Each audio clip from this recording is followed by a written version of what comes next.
ઘરમાંથી કોણ ગુજરી ગયું? મારા બા, હે મારા મમ્મી, મારા મધર. એટલે લગભગ આજ 8-10 દી થયા, 10 દી થયા, 10 દી થયા. 25 તારીખે, હા 20 તારીખે, હા 12-13 દી થઈ ગયા.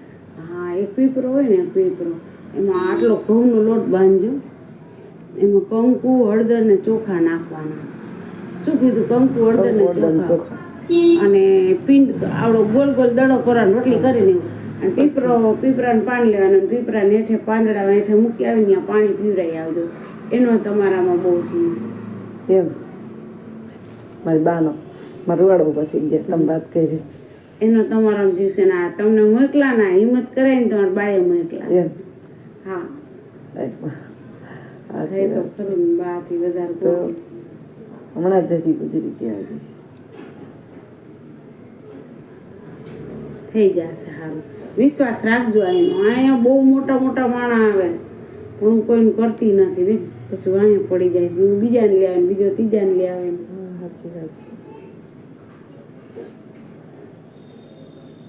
પેલા હે ને લીંબુ, હળદર, નારિયેળ તમારા માથે ફેરવાના, અને પાછું હળદર અને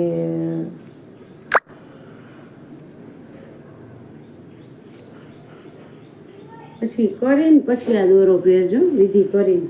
હા, ઢીલા વિના. હવે તમે મને કહેવો ને તો હું રવિવારે એમને વિધિ ચાલુ કરી દઉં. રવિવાર પેલા હે ને શનિવાર તમારે શું કરવાનું? અડદ, લીંબુ, નારિયેળ, આ 3 વસ્તુ શનિવારે રાતે 12 વાગે ઉગ્યા હોય ને, એટલે જબલું ઓલું અવાજ ન આવે ને, ઓલું કાળું જબલું અવાજ ન આવે, એમાં 5 આટા 3 આટા ફેરવશો ને તોય થઈ જશે. 3 આટા ફેરવીને તમારે 4 રસ્તે મૂકી આવવાનું. ભૂલા વિનાનું. આ છોકરાને કહેવાનું, આમ બોયલા વિનાનું. ઈ પેલા એને વાત કરી લેવાની, હું પપ્પાને ફેરવવા જાઉં છું, તું અહીં ઊભો રહે. પછી તને ફેરવીને દે ને એટલે આમ એના જબલાને નાકેથી પકડીને હરવેથી મૂકીને આવતું રહેવાનું, પાછું વળીને જોવાનું નહીં. 2 મા દીકરાને જ ખબર પડવી જોઈએ. અને પછી આવીને હાથ પગ ધોઈને તમારા ઈષ્ટદેવને 2 અગરબત્તી કરજો. હો, વિલા વિના.